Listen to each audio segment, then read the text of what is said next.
ओम अज्ञानतिमिरन्धस्य ज्ञानाञ्जनशलाखया चक्षुरुन्मीलितं येन तस्मै श्रीगुरुवे नमः। नमो ओं विष्णुपदाय कृष्णप्रेष्ठाय भूतले श्रीमते भक्तिवेदान्तस्वामिन् इति नामिने। नमस्ते सारस्वते देवे गौरवाणी प्रचारिणे निर्विशेषशून्यवादी पाश्चात्यदेशतारिणे। जय श्री कृष्ण चैतन्य प्रभु नित्यानंद श्री अद्वैत गदाधर श्रीवासादि गौरभक्तवृंद। हरे कृष्णा कृष्ण कृष्णा हरे हरे, हरे राम राम राम हरे हरे। हरे कृष्ण। तो हम देख रहे थे कि वृतासुर से डर के मारे देवतागण अब भगवान विष्णु से प्रार्थनाएं कर रहे हैं और उनकी समझ में आ गया है कि इस असुर को हराने का, परास्त करने का और कोई तरीका नहीं है। अगर भगवान हमारी रक्षा करेंगे, भगवान हमें कुछ उपाय बताएंगे, तभी जाकर के इस राक्षस का, इस असुर का वध हो पाएगा और तब जाकर के हम जो है शांति से अपना राज्य, अपने कार्यक्रम चला सकेंगे। तो अब अपनी दूसरी प्रार्थना में भगवान विष्णु से वो प्रार्थना करते हैं। अब दूसरी प्रार्थना वो करते हैं। अविस्मितं तं परिपूर्ण कामं सवेन एव लाभेन समं प्रशांतं विना उपसर्पति अपरम हि बालिशः शवलागुलेन अतितरीत सिंधुम। ये भी बड़ी सुंदर प्रार्थना है, बड़ा महत्वपूर्ण, बहुत बढ़िया इसका अर्थ है इस प्रार्थना का। ये जितनी भी प्रार्थनाएं भागवतम में दी गई हैं, इनसे हम सीख सकते हैं हमें भगवान का आश्रय किस प्रकार से ग्रहण करना है। तो देखिए वो क्या कहते हैं। अविस्मितम, अविस्मितम का मतलब है, ये भगवान के बारे में बता रहे हैं कि भगवान का इस भौतिक संसार से कोई लेना देना नहीं है। भगवान इस भौतिक संसार के स्पर्श में नहीं है। भगवान जो है वो अपने धाम में विराजमान है, अपनी शक्तियों से सारा संसार चलाते हैं। भगवान इसके टच में नहीं है, इसके स्पर्श में नहीं है। इसलिए, और क्योंकि ये सारी भगवान की ही शक्ति है, जो भी हम देखते हैं संसार के अंदर में सब भगवान की शक्ति है। अगर कोई व्यक्ति बहुत बुद्धिमान है, वो बुद्धि देने वाला भी भगवान है। अगर कोई व्यक्ति बहुत शक्तिशाली है, बलम बलवताम अहम, भगवान कहते हैं जो बल संसार में हमें दिखता है वो सारा बल मेरे द्वारा ही प्रदान किया जाता है। अगर इस संसार में सुंदरता देखते हैं, वो सुंदरता भी भगवान प्रदान करता है। अब हमें क्या होता है, जब हम इस संसार में रहते हैं, हम विस्मित हो जाते हैं, हम आश्चर्यचकित हो जाते हैं। अरे भाई, इतना बलवान व्यक्ति। अब यहां पर ये देखिए, देवतागण विस्मित हैं इतने शक्तिशाली राक्षस को देख करके कि हमारी सारी सेना, हम सारे देवतागण और ये अकेला वृतासुर अकेला है, और हमने इतना प्रयास कर लिया, हम तीर छोड़ रहे हैं, बाण छोड़ रहे हैं, तलवार से आक्रमण कर रहे हैं, त्रिशूल से आक्रमण कर रहे हैं, लेकिन इसके ऊपर कोई फर्क नहीं पड़ रहा। तो ये बड़े आश्चर्यचकित हैं। लेकिन वो कहते हैं कि भगवान, ये तो सारी आपकी शक्ति है, किसी का बल भी आपके द्वारा ही दिया गया है। आप थोड़ी इससे आश्चर्यचकित होने वाले हैं, आपके लिए कोई बड़ी बात नहीं है। आप थोड़ी ऐसा सोचेंगे कि अरे भाई, ये तो बहुत बड़ा राक्षस है, और ये इतना बलवान राक्षस है। भगवान के लिए कोई आश्चर्य की बात नहीं है। तो इसलिए वो कह रहे हैं अविस्मितम, कि भगवान ये आपकी शक्ति है, ये भौतिक संसार, ये सारे पंचभूतों से जो बना हुआ संसार है, इसके अंदर में जो भी जीव है, चरा है, अचरा है, सब आपकी शक्ति के द्वारा ही कार्य कर रहे हैं। आप इसके टच में नहीं है, सब कुछ आपकी शक्तियों से चलता है। इसलिए आपके लिए कोई विस्मय की बात नहीं है, आप इन सब चीज़ों से आश्चर्यचकित नहीं होते हैं।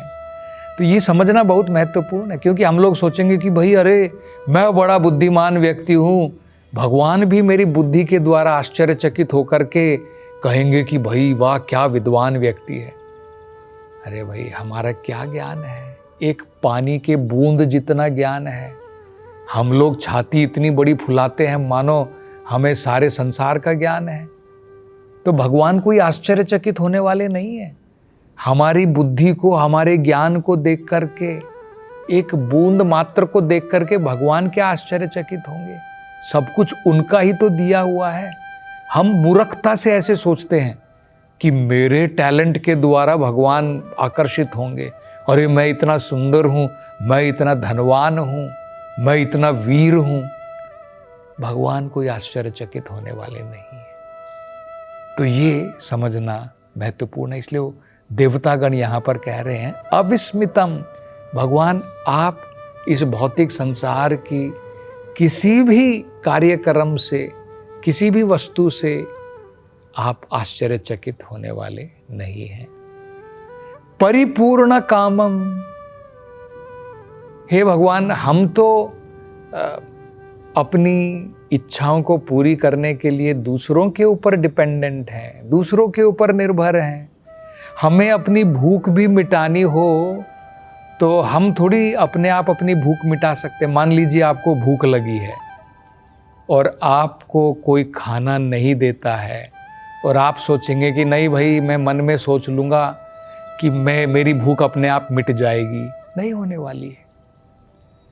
आपकी जितनी भी इच्छाएं हैं उनको पूरी करने के लिए अनेकों लोगों के ऊपर निर्भर हैं हम लोग।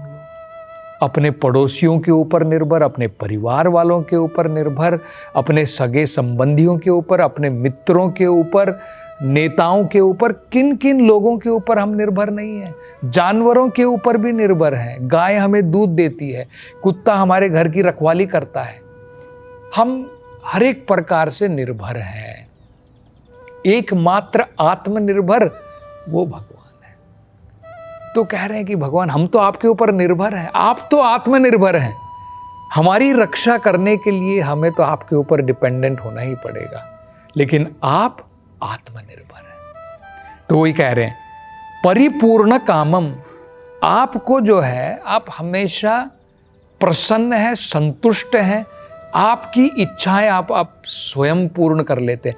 आप किसी के ऊपर डिपेंडेंट नहीं है। परिपूर्ण कामम, आपकी जो भी इच्छा है आप अपने आप ही पूर्ण कर लेते हैं, दूसरों के द्वारा नहीं। स्वेन एव लाभेन, स्वेन एव लाभेन मतलब क्या है, जो भगवान अपनी शक्तियों के द्वारा उपजित करके अपना सब कुछ भगवान उसमें पूर्ण रूप से संतुष्ट हैं, आत्मा राम है। तो ये मतलब है। अब आगे जो बात बताई गई है बड़ी महत्वपूर्ण है। देखिए ये सब बताने के बाद में अब देवतागण कह रहे हैं विना उपसर्पति अपरम ही बालिशाह। ये सब जानने के पश्चात कि भगवान आत्मा राम है, भगवान किसी भी चीज से विस्मित होने वाले नहीं हैं, परिपूर्ण लाभ, भगवान अपने आप ही सब कुछ पूर्ण कर लेते हैं। ये सब पता होने के बाद में, और जिससे काल भी घबराता है, ये सब पता होने के बाद में अगर कोई व्यक्ति आपको छोड़ करके आपका आश्रय ग्रहण नहीं करता है और सोचता है कि नहीं नहीं भगवान का आश्रय क्या लेना, मेरे पास में और बहुत सारे लोग हैं जो मेरी प्रोटेक्शन करेंगे, जो मेरी सहायता करेंगे, जो मेरी मदद करेंगे। लोग ऐसा ही सोचते हैं। देखिए ये भागवत में बताया है, आत्मसैन्येषु असत्सु अपि, उन्हें पता नहीं है कि जो मैंने अपनी सेना बना करके रखी है, हमारी सेना क्या है? हम लोग सोचते हैं मैं, मेरा परिवार, मेरी पत्नी है, मेरे बच्चे हैं, कुछ प्रॉब्लम आएगी ये मेरी हेल्प करेंगे, ये मेरी मदद करेंगे। बाकी मेरे सगे संबंधी भी हैं, मेरे मित्र भी हैं, और मेरे पास में बैंक में बहुत सारा पैसा भी है, और आजकल डॉक्टरों की बहुत उन्नति हो गई है, तो सब कुछ है, साइंटिफिक नॉलेज है, दवाइयाँ हैं, हॉस्पिटल्स हैं, हमने बहुत एडवांसमेंट कर ली है। अब मुझे थोड़ी भगवान के ऊपर निर्भर होने की ज़रूरत है, मैं तो इन सब चीज़ों के ऊपर डिपेंडेंट हूँ। तो यहाँ पर देवतागण कह रहे हैं कि ये सब पता होने के बाद भी अगर कोई व्यक्ति भगवान की शरण छोड़ करके किसी दूसरे व्यक्ति की शरण लेता है, दूसरे वस्तुओं की शरण लेता है या देवताओं की शरण लेता है, बालिशु, बालिशु मतलब मूर्ख है, निरा मूर्ख व्यक्ति है। क्योंकि वो क्यों बताना चाहते हैं, अपना उदाहरण दे रहे हैं कि अरे बाकी लोगों की बात तो छोड़ो, हम देवतागण हैं, इंद्र आदि देवतागण जब देखिए जब परिस्थिति बदली अपनी रक्षा नहीं कर पाए, बाकी देवतागण इंद्र देवता की रक्षा नहीं कर पाए, तो भला वो कह रहे हैं कि आम आदमी का क्या कहना। तो ये समझना बहुत महत्वपूर्ण है। बड़ा सुंदर उदाहरण देकर के कह रहे हैं वो कि जो व्यक्ति भगवान का आश्रय छोड़ करके बाकी वस्तुओं के ऊपर निर्भर होता है, बाकी लोगों के ऊपर निर्भर है, निरा मूर्ख व्यक्ति है, बालिशु। और एक सुंदर उदाहरण देते हैं कि वो कैसा व्यक्ति है, उसकी तुलना किससे की जा सकती है? जिसने भगवान का आश्रय छोड़ दिया, दूसरों का आश्रय ले लिया कि भाई ये व्यक्ति मेरी मदद करेगा या ये देवता करेगा, ये व्यक्ति मेरी सहायता करेगा। तो वो कह रहे हैं शव लांगुलेन अतितरिति सिंधुम। शव का मतलब होता है कुत्ता, डॉग। लांगुलेन का मतलब होता है पूंछ। अतितरिते का मतलब होता है पार करना, तैरना, स्विमिंग करना। सिंधुम मतलब सागर। तो वो कह रहे हैं वो व्यक्ति की तुलना इससे की जा सकती है कि मानो कोई व्यक्ति एक कुत्ते की पूंछ पकड़ करके सागर को पार करना चाहता है। आपने कभी सुना है कि भाई आप सागर में डूब रहे हैं और आप देख रहे हैं कि कुत्ता तैर करके जा रहा है, चलो भाई इसकी पूंछ पकड़ लो और मैं सागर को पार कर लूंगा। कुत्ता भी डूबेगा और साथ साथ में आप भी डूबेंगे। कुत्ता पानी में थोड़ा तैर सकता है, लेकिन कुत्ता सागर को पार नहीं कर सकता है। एक छोटा सा तालाब हो तो कुत्ता तैर करके कोने तक पहुंच सकता है, लेकिन कुत्ता कोई मछली थोड़ी है कि भाई वो पूरे सागर को पार कर जाएगा। और आप देख रहे हैं कि भाई ये कुत्ता जो है सागर के अंदर में पांव हिला रहा है, तैर रहा है, चलो भाई मैं इसकी पूंछ पकड़ लेता हूं और मैं भी इसके साथ साथ पार हो जाऊंगा। तो ना कुत्ता पार कर पाएगा, ना उसकी पूंछ पकड़ करके आप पार कर पाएंगे।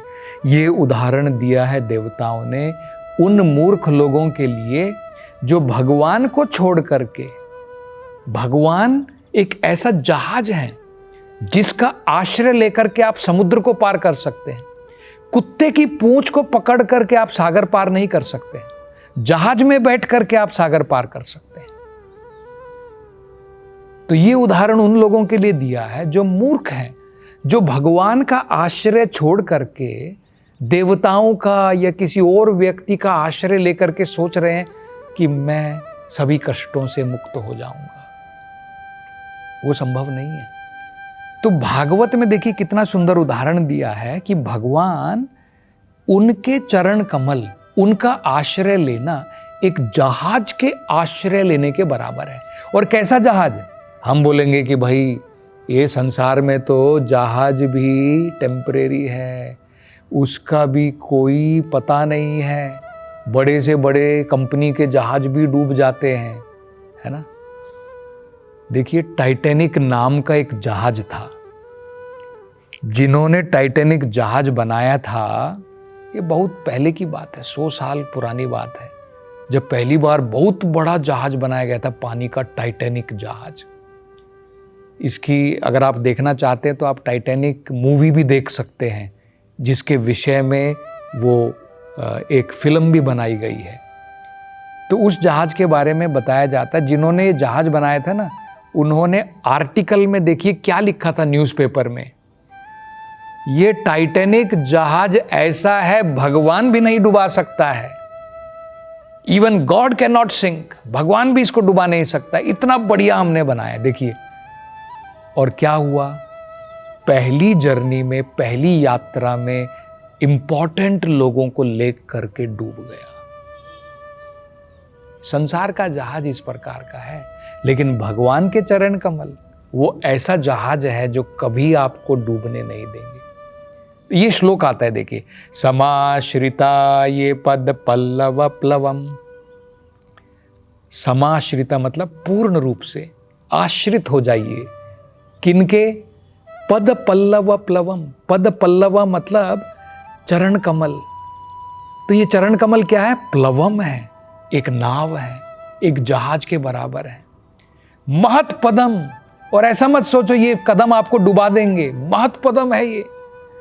पुण्य यशो मुरारे, भगवान जिन्हें मुरारी कहते हैं, ये उनके चरण कमल हैं। इससे क्या होगा? भवाम्बुधिर, ये जो भव सागर है, भवाम्बुधिर मतलब भव सागर, ये क्या हो जाएगा? छोटा हो जाएगा। वत्स पदम, एक छोटे गड्ढे के बराबर बच जाएगा, बस आप उसको आराम से पार कर पाएंगे। भगवान की कृपा से ये महासागर छोटा हो जाएगा। पदम पदम यद विपदाम न तेषाम, अन्यथा ये संसार क्या है? हर एक पग में भय है, डर बना है, चिंताएं हैं। केवल एकमात्र आश्रय है भगवान के चरण कमल का लेने का। और आगे ये देवतागण क्या प्रार्थना करते हैं, इसकी चर्चा हम अगली कथा में करेंगे। हरे कृष्णा।